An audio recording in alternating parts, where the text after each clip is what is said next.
And I'm gonna be high. Good on you, Donald. I'm the Rocket Man, yeah. I'm a rocket man. And I'm gonna be Rocket Man.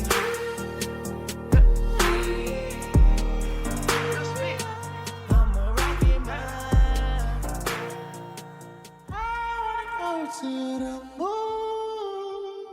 Ladies and gents, we got another episode of Let's Talk Logistics, and today our guest is Reed Loustalot, not Reed Loustalot, but he is the founder of Lost Freight and the chief marketing officer at Truck Parking Club, and he is the king of shitposting, as he may even proclaim. But if you don't know who he is, you have not logged into your social media accounts in the freight world for a while, apparently. So, Reed, how's the day? It's good, man. It's good. It's a nice Monday at whatever time it is in Scottsdale, Arizona. It's nice and chilly outside. It's going to be in the 70s. Sun's out. I'm feeling good out here on my patio, bro. I Sun's out, although guns out. although lately I've been turning on my virtual background, but I don't think that that's facilitated by this platform. So everyone's just going to have to look at my my walking treadmill right there that goes under my desk.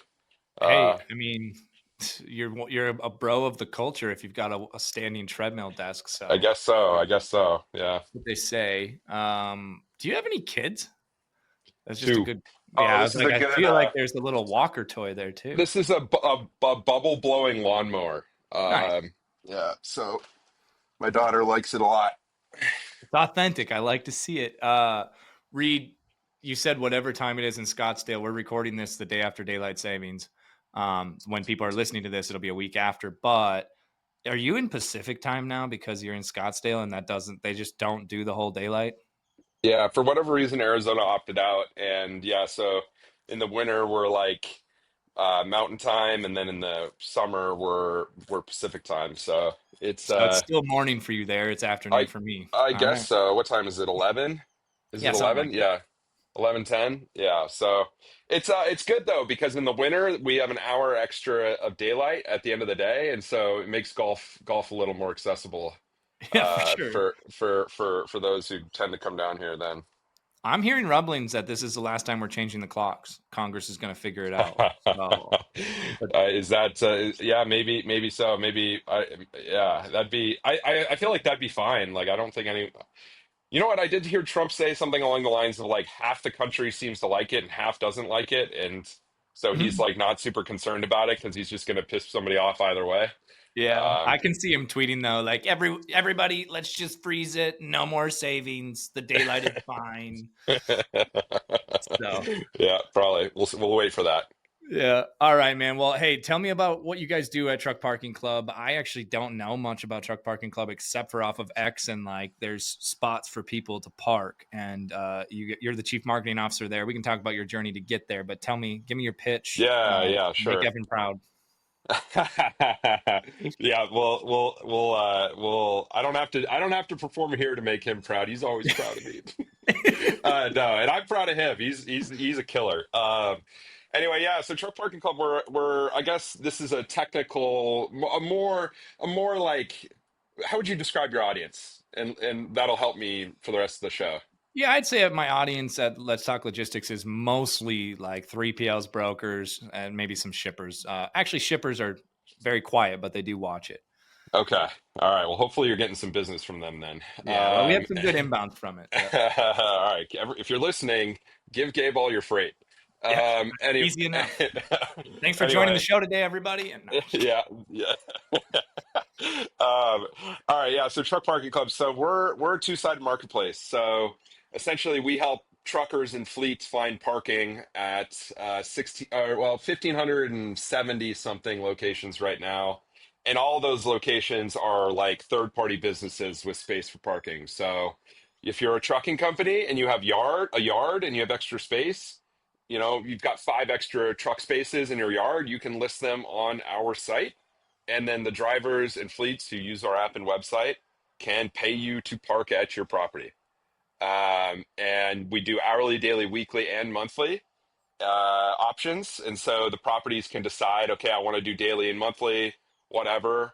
And they open up the yard as soon as they go live. They're available on the site, and drivers, oftentimes are booking same day when properties go live at this point. And so really fundamentally, if we're getting technical, we're marketplace. We don't own or manage or control any of the properties. We are, and obviously we aren't parking any of our own trucks. We're not asset based. To all you brokers out there, just like you, we are not asset based. But we use, technology, our app and website to enable drivers to find places to park and pay to park there and they're all, businesses. So, we've got, I said how many properties. We have everything from trucking companies, towing companies, repair shops, real estate investors who own truck parking. We've got like self-storage operators. I mean, insert here like somebody with industrial space. Like they're likely there's one of them probably listing on our site.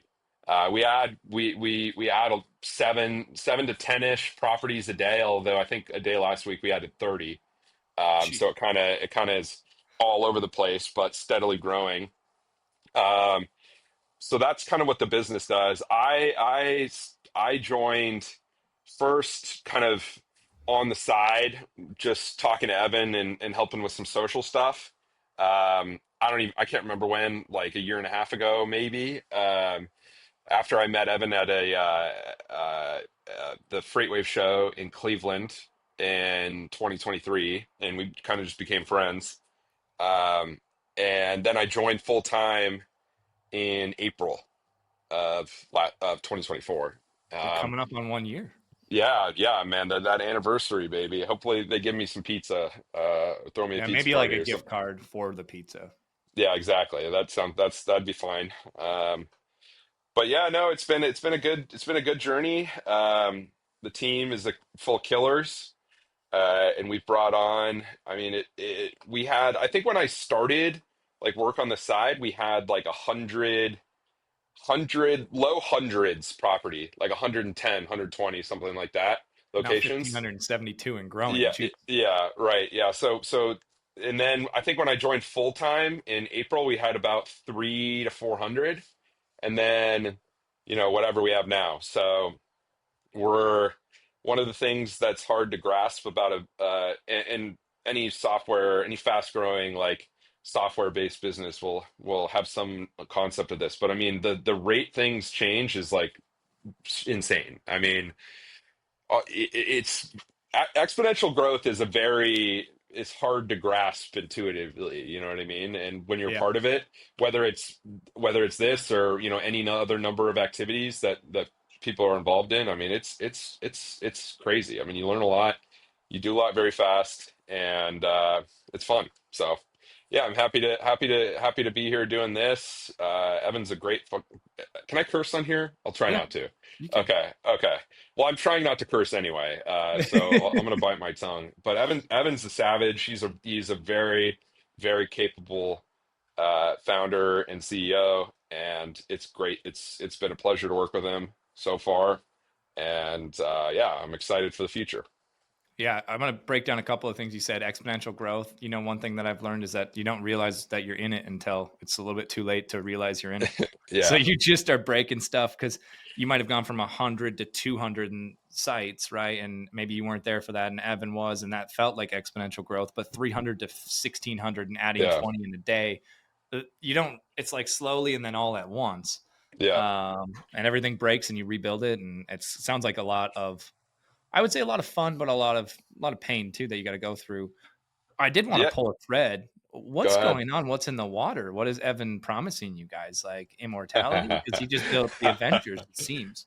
Uh, Um, that's a good question. I don't know if he put something in the water. Maybe he did. But no, I mean, so truck, like the whole reason behind the business is there aren't enough places to park trucks. And there's all sorts of stats thrown around. Like I think the ATA publishes one truck for every 11, or excuse me, one space for every 11 trucks. Jeez. That's kind of their stat. But I mean, if you talk to drivers, like it's at or at the top of the list of their largest concerns, right, day to day. Um, and it's very difficult and expensive to acquire property and build infrastructure. It takes a lot of time, and a lot of municipalities don't want it. Um, and the government, is often the one stepping in to fund these projects, and they take years, and they end up costing hundreds of thousands of dollars a space. I mean, and so the solution to the shortage is that. I mean, that's certainly part of it, and we officially are totally behind more access to kind of public rest, free parking. I mean, the more the merrier, as far as we're concerned. Um, but really, like, there needs to be other solutions to bring capacity online, because there just isn't enough, and it's a drag on the entire supply chain at the end of the day. Yeah, people And do not sit and ponder that. They talk about truck driver shortages, or they talk about safety, and they yeah, talk about, you know, transit times for small pack, which is always upstream of truckload, yeah, or downstream of truckload. Truckload is upstream. But, a lot of people don't think about, well, if it's LA to Kansas City, like he's going to have to stop a few times, not just for fuel. And I think yeah, most people, including me, before they are in the industry, or even some that are in it and are in different parts, don't think about it. Oh, you just park at the Pilot and, like, yeah, don't you stay there? Isn't that how this works? You park at the gas station, stay overnight there. You park on the side of the road, stay overnight there. You see all those cones. yeah, But Truck Parking Club is basically, if I had to summarize it, and this is our first interaction about Truck Parking Club, I've met you a few times before, hadn't talked about this. It's like Airbnb for truck parking. Like, you don't own it, but it's a marketplace. You guys are matching. But yep, it is a network effect business too, and maybe we can get into that. The larger you guys get, the yeah, more facilities you get in sites, which is why that's your metric, the better it is for the trucker who downloads your app, because there's more options, and they can start to, instead of saying, oh, I could park here, but I have to go off route. Now there's another parking spot that's on route, and I can cut my mileage down, yeah, which, I mean, that's how you operate a truck. You don't want to drive further than you have to. yep. Time is indeed money, for the American trucker, and it's also, I mean, it's just also a quality of life thing for them too. Like, Yeah. drive, and like the stress of not knowing where you're going to park sucks, and you may feel it as a pedestrian driving your personal vehicle around sometimes, where you're like, man, how am I going to park? Like, where am I going to park? And that's annoying, but Yeah. like, drivers deal with it on a daily basis, and it's fundamental to their operations, right, and their efficiency. And so, yeah, I do think, you explained it perfectly. We are a marketplace. We are, the beneficiaries and the stewards of a network effect of sorts. And yes, every location we add is, some average, bit of marginal utility to drivers and fleets, right? Yeah. Because drivers and fleets cross the country, a lot of them, and so they might not know. They might go to a brand new place, next week, and we might be the best option for them to get parked, and great, and that's awesome. We're It's interesting because we are indeed, really just focused on getting locations and raising awareness, and we'll take locations just about anywhere, Yeah. um, provided they meet all our requirements. Because you just never know who might need something. We'll bring properties online, and we'll be like, man, that's in the middle of nowhere, and next thing you know, it's getting a lot of bookings. And for a variety of reasons too, because another misconception about the business is that it's just for, drivers over the road needing overnight parking when the Loves is full, you know. Yeah. But it's not. It is much more than that, and there's much more utility to fleets, to drivers, but also to brokers and shippers too. And I'll get to that. But we do, like I said, we do hourly, daily, weekly, and monthly. So the driver needs a place to park when he goes home, you can book a monthly spot with us. Or if you need to go home for a week, you can do that, and you can store your equipment at our locations. I mean, you need a place to drop trailers because your customer's warehouse is overflowing. Yeah. You can I was do just that. thinking of a trailer You drop too. you need place to, like, leave trailers to, like, relay between drivers. Great. Like, and we have customers doing all of this, and it's, for especially for the smaller fleet, like not a lot of them have access to real estate. You know, they don't own real estate. And if they do, it's probably crammed full and it's probably small. And it would probably help them if it were bigger, I guess is what I'm saying. Yep. And so we provide kind of on-demand access to space that they beforehand were never really like they didn't have an option. And so that kind of opens up new ways of operating that I think we're only really beginning to understand at all. Like I think long term, like it could just fundamentally be a new way of thinking for the small operator. And I was actually on a show. I don't know if you follow Kevin Rutherford on Twitter. Um, Yep. yeah, so Kevin, I was on Kevin's radio show this morning, and we were talking about like use cases for small fleets because that's mostly his audience.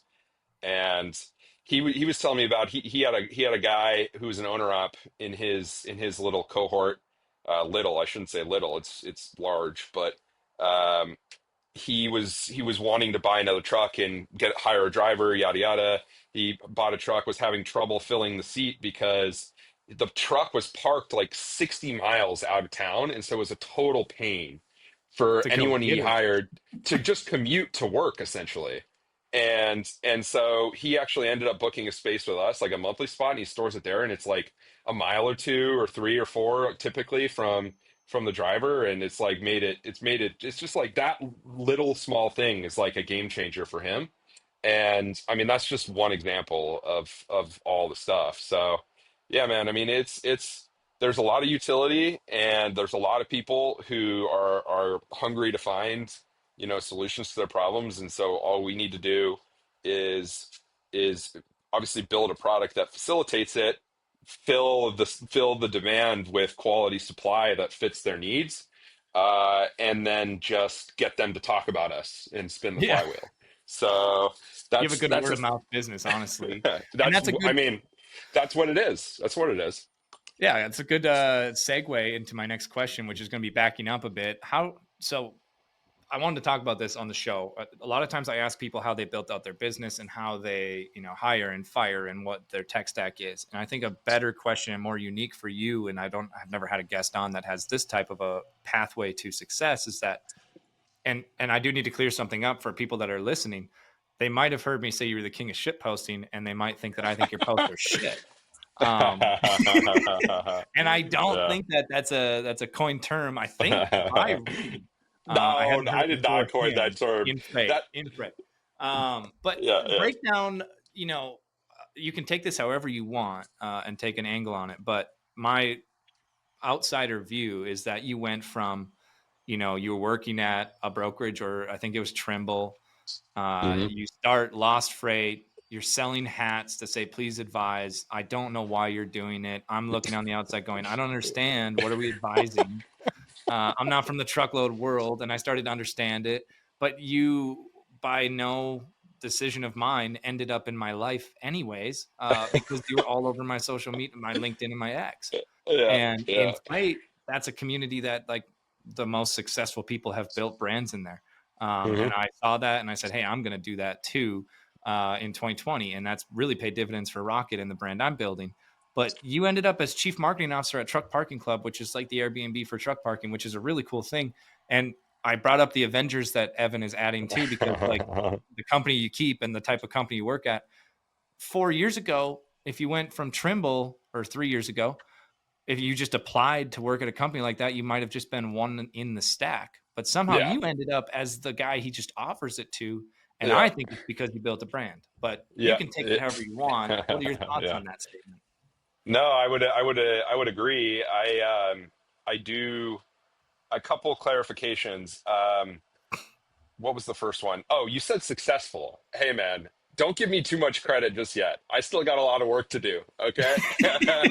So don't pump my tires. Don't pump my tires too much. All right. No, I'm Yeah. just messing with you.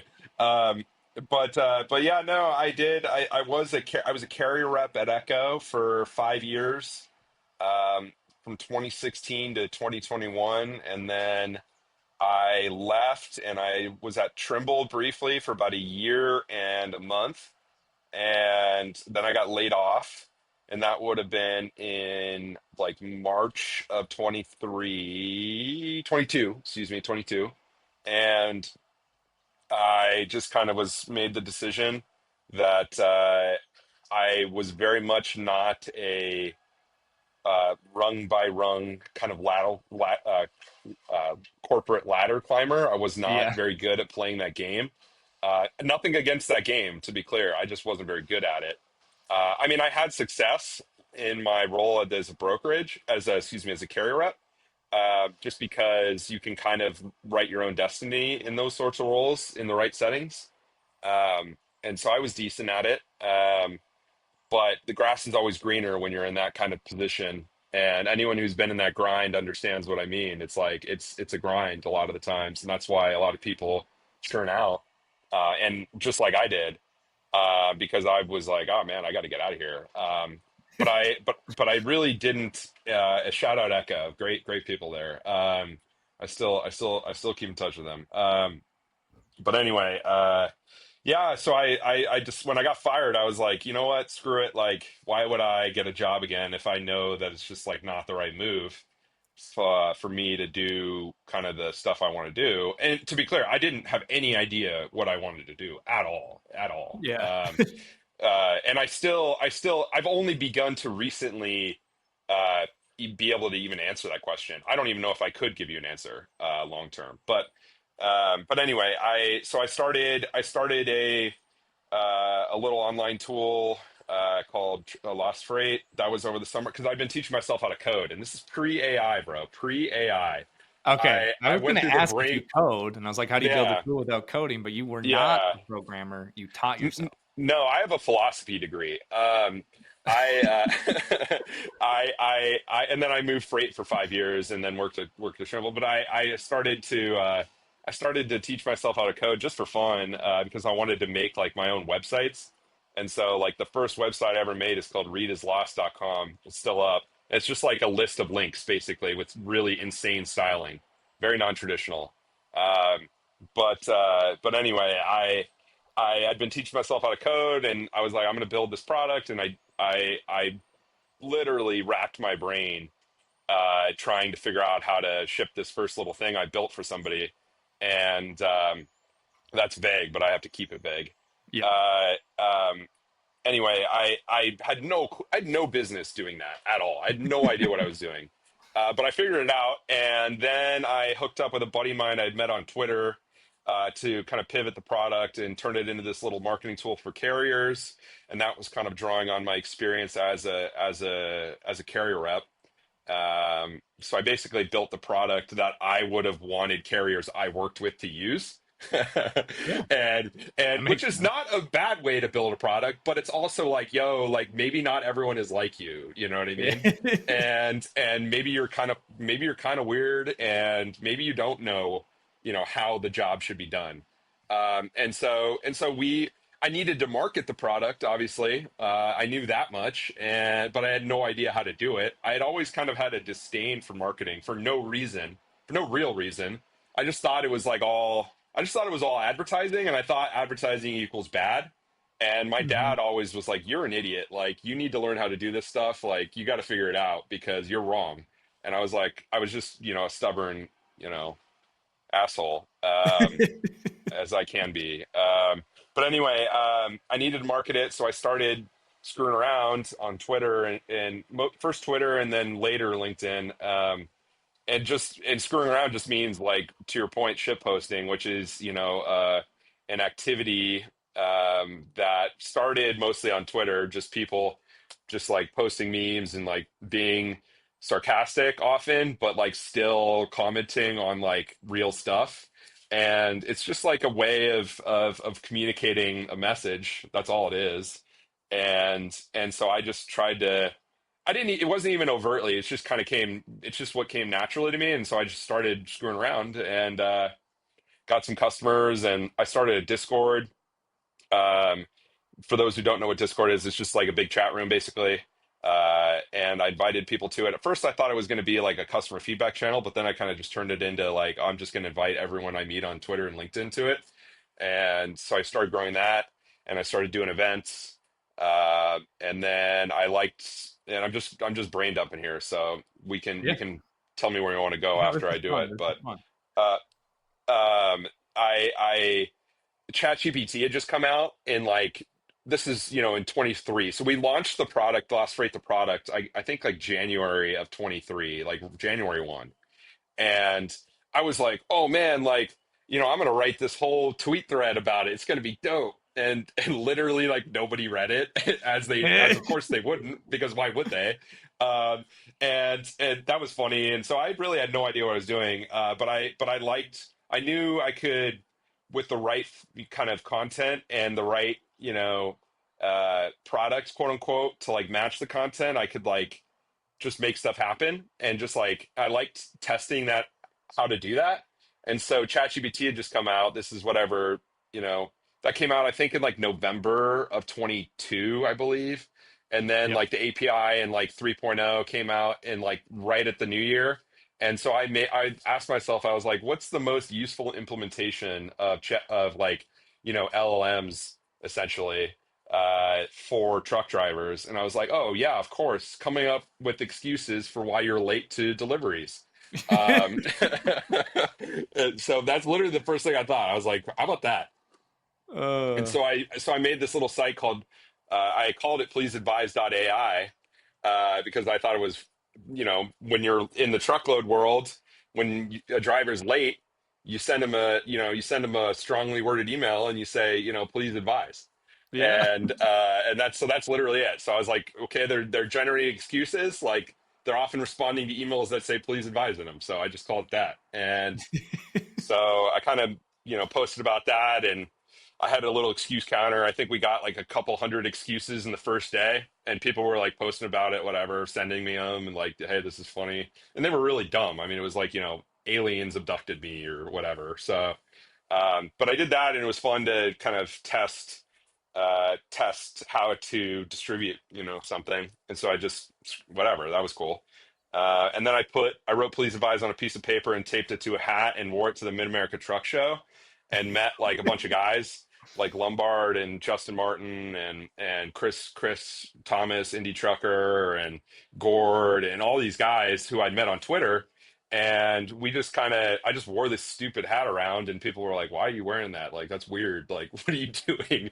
And I don't know, it just felt like a good thing to do. And then I started selling them. I like hit up a local embroidery shop here in Scottsdale, and I was like, hey, can you make hats that say please advise on it, please?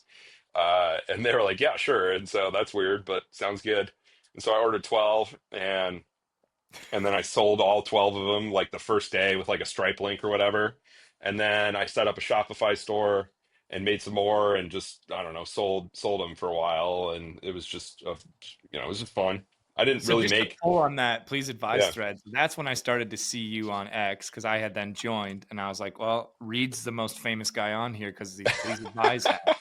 And I tried to Yeah. buy one of them, and you replied, you're like, sorry, they're sold. And I was like, I don't understand how there's that Yeah. much demand for this hat. I Well, just you know want to be what, part of dude? the I'm a club, big dude. scarcity guy. I'm a big Yeah. scarcity guy. I love scarcity. Scarcity is a very undervalued thing, and Yeah. even if it's perceived or artificial, because Yeah. I clearly did not know anything about inventory management and ordering and all this stuff. And so I would, I'd order 12 and I would sell them all in, a day or two. And then I would just like not order any for like a month. And people would normally, and then I'd ship them, and people would like post about them. And then a bunch of people would hit me up. They'd be like, can I buy one? I'm like, sorry, like, I don't have any. Like, Yeah. I'm out. But I'll let you know when I get some. And then, in a month, I'd get some more and I'd sell them. And that's just kind of what I did. And, and I made them all different colors. There's like one color I think that I made multiple of, or multiple runs. I think it was just the black and the white. So if you have that one, you're kind of basic. But like Yeah. Not there are some unique. rare ones. Like I made like a high vis orange one, and I made 12 of those. And there's a couple of people I know who have them, and those, I mean, those are, if you see one of those in the wild, you're lucky, man. Those are a sight to behold. Yeah. The Um, reason I said it though is that one, I asked the question originally was, hey, how did you end up as chief marketing officer if you didn't have experience in marketing, but you did, and you told a lot of the story. Two things. One, everything that you said, the way you said it sounded accidental. And I think that it's not because you aren't talented and smart, it's because that's actually how all businesses get built. And people think that they should have this grand plan and write Yeah, everything down and make a whole plan of sequence of steps. And you just like, hey, I got to figure out how to distribute GPT. Like you were an yeah, early adopter of that, but you yeah, came up with a unique way to do it. But like the principles of marketing and going viral, you were following all of them every time. And so yeah, like these advice hats, I remember you had like Dooner was on What the Truck saying, hey, here's all the hats and there's none in North Dakota. And that's what got me. yeah, I'll be the yeah, North Dakota hat guy. yeah, So yeah. I want to be part of the club. I don't know if it's intentional or your natural ability is to get people to want to buy stuff through marketing because it was scarcity. It was, I want to be part. There's FOMO. There was everything. You were doing it all. Yeah. And then you end up as chief marketing officer and it doesn't surprise me. But I did have to ask. So you were not a big fan of marketing and you weren't a developer, but you built a company that where you had to code a product and then you started marketing your own stuff. That doesn't happen often. No, it might not. And I also want to add a caveat that the final product that was shipped by Lost Freight was coded entirely by my partner Jake, who I met on Twitter talking Yeah. about golf and crypto, and he did it on the side just as like he was like, yeah, I'll work on this with you, and he built the whole thing. So he's a rock star developer. I know enough to be dangerous to myself and others. Mostly others. But anyway, yeah, no, you're right. I think that what a lot of people probably get wrong about the whole, I mean, marketing, quote unquote, is just like, or really just what they think they should be doing is like in any domain. It's just I don't know. You can only, in my opinion, what works for me is not really doing or worrying about what anyone else does. You know what I mean? And Yeah. that's not to say that there aren't, you can't borrow from what other people do or like learn from what other people do. But like at the end of the day, you have to do like what makes sense to you. And it might make sense to other people and it might not. And the only way you get better at kind of telling a story the way that only you can is by doing it very badly, a ton of times, right? Yeah. And really, it is kind of random what ends up working, and then you just kind of pull on the threads. Um, but for me, it was not like that all sounds super smart. Like I hope you turn this into a clip, and Yeah, everyone you're is gonna like, be "Oh my seen as god." very, very intelligent. Yeah, right. But like, dude, there's no intelligence for me involved in it at all. Especially in the beginning, I had no idea what I was doing, nothing. And but that's not my point. Is that's not an excuse to not do something. You know what I mean? Yeah. Like that is a green light to go do something because oftentimes you can think you know how to do something and you've learned it through reading and whatever, taking classes and great, but like until you put something into the world and get feedback, like you've not really done anything. And so Yeah. you have to just test your ideas against reality and figure out what sticks. And basically that just means you have to bang your head against the wall a billion times until something starts to work. So and No idea ever there's no works. really shortcut. There's really no shortcut to that either. Yeah. But anyway, yeah, I did do a bunch of random stuff and had a lot of fun and pulled tried to play off, not even tried to play off, but like tried to just like have fun with it and under and with like outcomes in mind, but like I don't know, like I just whatever I made Please Advise because it was funny and I Please got it to advise AI, which is yeah, hilarious. right, exactly. And so it's multi-layered humor, right? There's like whatever. I don't even need to go into it. If you Yeah. explain things too much, that's a problem too. Like you want things to just make sense, and if they don't make sense, then great, that's fine too. Like then you look like an idiot, and it just is what it is. Um, but yeah, I did get for some reason Evan did offer me this gig, and when he did, I was like, dude, I have no idea what I'm doing. Like, I hope you know that. And he was like, of course I know that. And I was like, all right, just making sure we're clear. And so I have because I have no formal experience, and because in marketing, and because I, whatever, had some preconceived notions about what it was based on no experience. I did kind of come in with a very, very raw. kind of untamed, not even untamed, but not sharpened, I guess, kind Yeah. of dull experience and like ability. And I've had to, and the whole reason I took the gig was because I knew Evan was it was a bet on him because he's really good at what he's doing. And it was a bet on the product and the company and the brand and all that stuff. But also it was just like, damn, like I was going to be able to do a bunch of stuff that I would have never really done left to my own devices. Like I would have never spent a dollar on paid marketing left to my own devices. Yeah. I would have been like, fuck that. Like that's stupid. Like I'm never going to do that. Um, but there is some level of kind of bias you need to remove about like channel bias, if you will. Like I thought paid ads were dumb. Like that's dumb because there are scenarios where it makes sense. And so I knew I was going to learn how to fill in all those gaps to the best of my Yeah. ability in this role. So I took the job and I was like, yeah, let's do it. And so I kind of put pretty much everything else on the back burner by necessity because I had a kid and I had another one. I won't say kid because my mom was always like, they're not kids. Uh, they're they're. I think a kid is like a baby goat or something like that. Oh yeah. And so you know what? Get a Shout out, child. mom. Yeah, there's your children, and yeah. So I have, I had another daughter in June, and so I've just been really busy, and I've basically thrown myself into this, but like man, a lot's happened and we're growing quickly and it's awesome and it's cool to be part of. And I'm hopefully contributing to that. Yeah. Well, obviously So, you are. And I want to circle back to Discord. I know this is kind of going back on a different topic, but we brushed over it. Discord I think you were probably the first and maybe not the first, but your Discord channel, how many people are in that? It's a lot, isn't it? yeah, it's like 1,500 something. Yeah. And like, I don't know 1,500 people. I don't know how 1,500 people even know what Discord is in freight because it's not like a freight Yeah, logistics yeah, app. yeah, yeah, It's a I mean, I guess it's more like a forum, right? But you can make different topics. But there's some times where it's just fun to watch the Discord because it's like a forum board on a small yeah, town where there's a bunch of gossip and drama and yep, yep. it's kind of fun. Yeah, So no, it is cool, man. And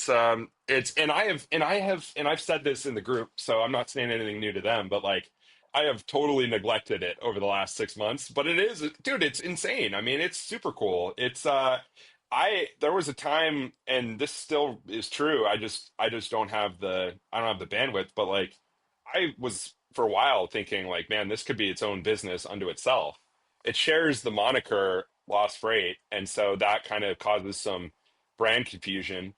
But I don't care. That's. I think it could be its own thing because there is value in bringing together a bunch of people kind of sitting in different seats in any industry and yeah, and a lot of interesting stuff has happened in there. I've done a bunch of events. I did for a while. I was doing a tech event every Tuesday night at like 9 p.m. Eastern time, and was people that would like, Tech Bro Tuesday or what was yeah, it? Yeah. yeah, yeah, and Good and I, alliteration. yeah, and and bro is a gender neutral term in Yeah. that iteration. On X, it's a gender neutral term. Of course, yeah, I I call call my everyone bro. daughter and my son bro. Call them Yeah, both.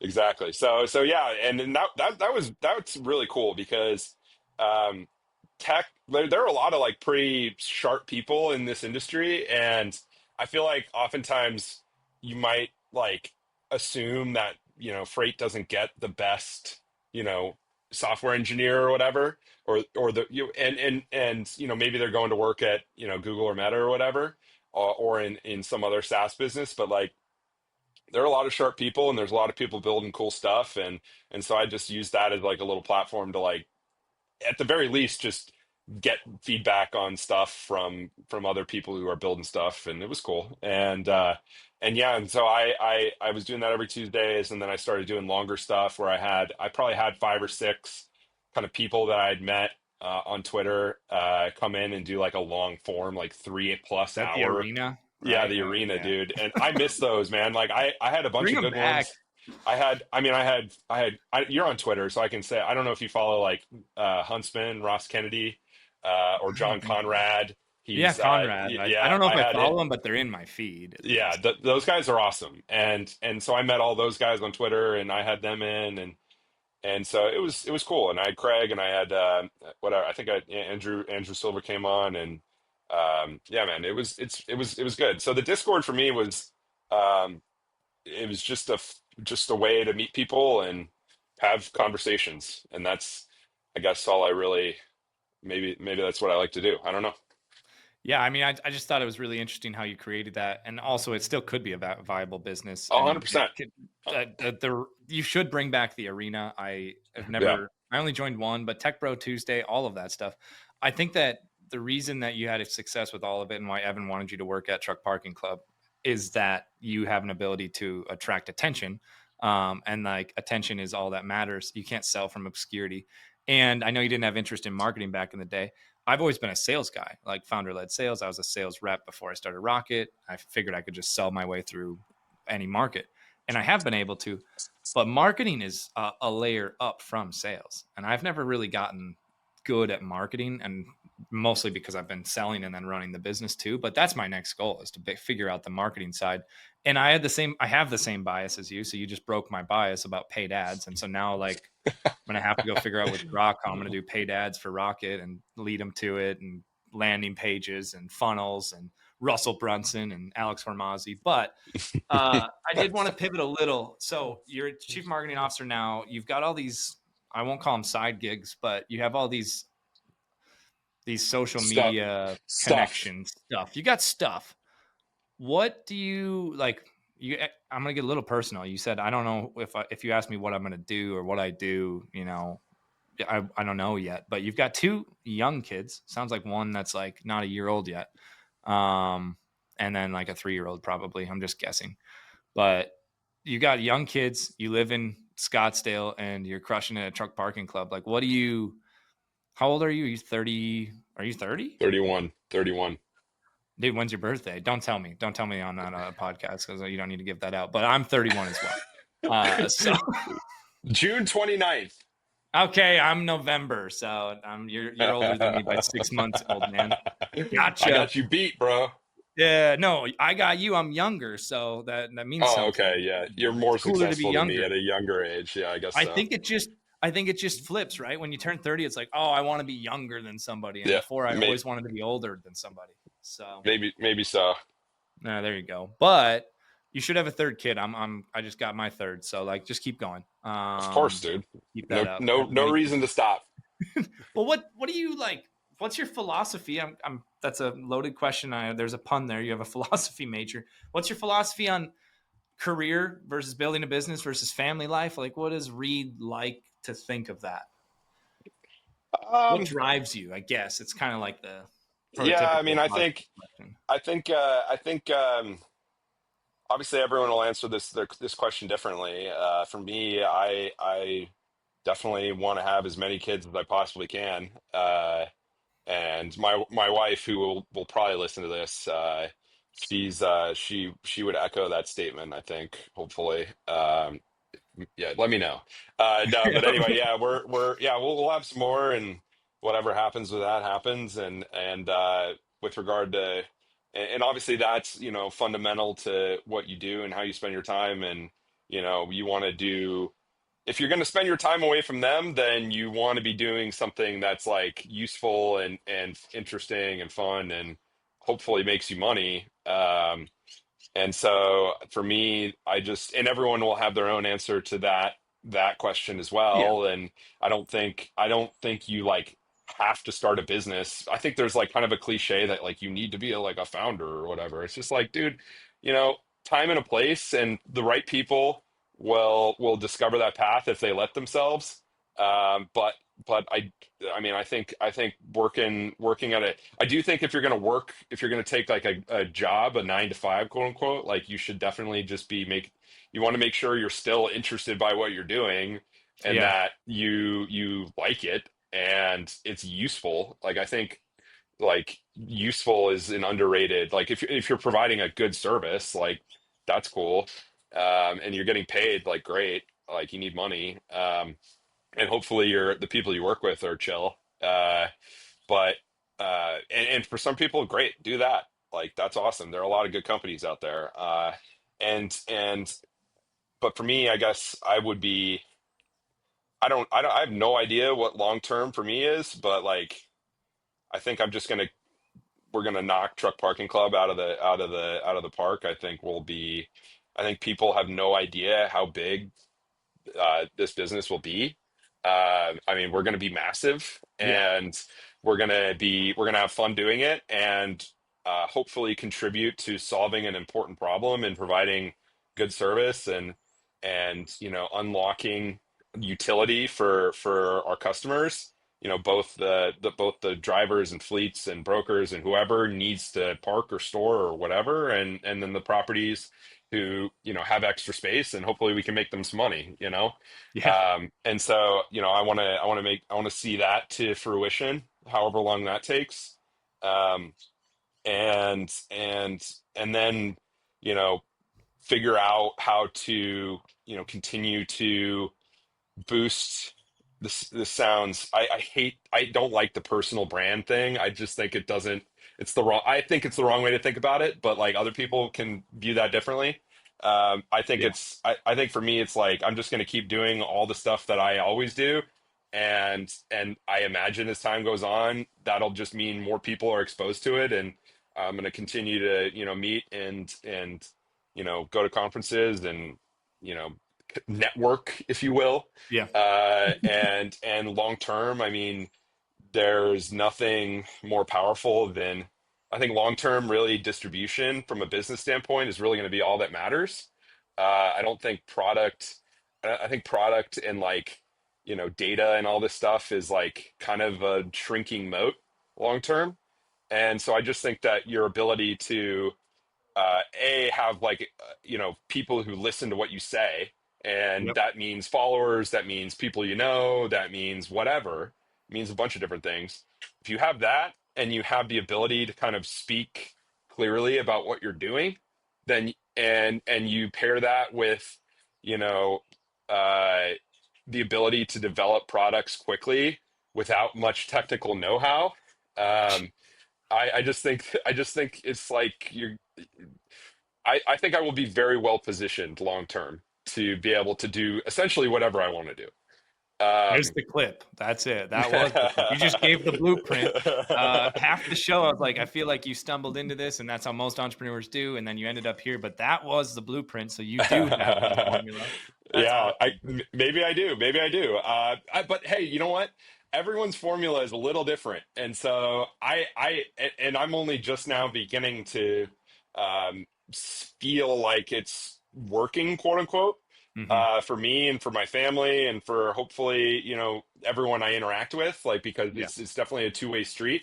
Like you don't want it's not about if you help others, like they'll want to help you, and that's just the way you got to just do stuff. And I try to bring a good energy and good vibes and just throw them out to the world, bro. You gonna vibe code anything this week? I have been playing around with a lot of we talked about the Replit tool. I think that's like probably the easiest place to start for people. I I have some ideas. I have a long list of like meme site quote unquotes, like because I did that. I haven't even talked about the FreightCon, but that's another one. Do you know that Uh, I wanted to create a bot to hit the gong a million times, and then somebody else did? Like I was like, I guess I'm not even a cool lot because of I people did. I don't know how to code, so I called Troy, our CTO. I was like, Troy, I know that you're building like a massive integration and a new app, but like, could Yeah, you go code go ring the me? gong a lot. Could you Yeah. ring the gong, dude? Yeah, no, Uh, you were yeah, a lot of people did that, and it was funny to watch that happen. It cost the server bill wasn't cheap, but whatever. And the site performance was not very good for a while. It took forever to load the imagine, yeah. leaderboard. And so but Jake, my resident engineer, really got that going nice and optimized. So and that's it, dude. Yeah, I mean, I'll probably just screw around and come up with some more stuff like that, and maybe I'll vibe code it. I don't know. We'll see. There you go. Uh, but expect some more shenanigans in the near future. Yeah, I think you nailed it. We're gonna wrap up the episode here. I have a meeting, but otherwise I would go like 2 hours with you. So I'll just make you come on again. We didn't even get to talk as much as I wanted to about AI, but that's a new episode that we'll do Yeah, again dude. if you're I'll willing come to. on I'll come on anytime. Just Awesome. I like the vibe, so All right. um let's do it. But I do think I want to like summarize distribution is going to be everything. I have the same opinion. And it's because not, we won't get into AI. We don't have time, but if all product is easier to build and all tools get more integrated and marketplaces become, I'm talking in TMS and brokerage world, right? If it all kind of approaches, maybe it's getting better and better, but everybody can build it, then distribution does win. And there's not many people in freight that have good distribution. There's very few. They might do some paid ads. They might do some newsletters and Distribution some, and brand. I think brand is very we could spend right. a whole couple hours talking about that. I think you're 100% right. Yeah. So next episode is AI and brand and distribution. Reed, I appreciate the time. It's Loustalot. It's not lost a lot, and we'll have to have you back on. Get back after it. Enjoy the sunshine, 70 degrees, wife, kids. You're just living the dream. Keep crushing it out there. I will. Thanks, Gabe. All right. See you, dude. See ya.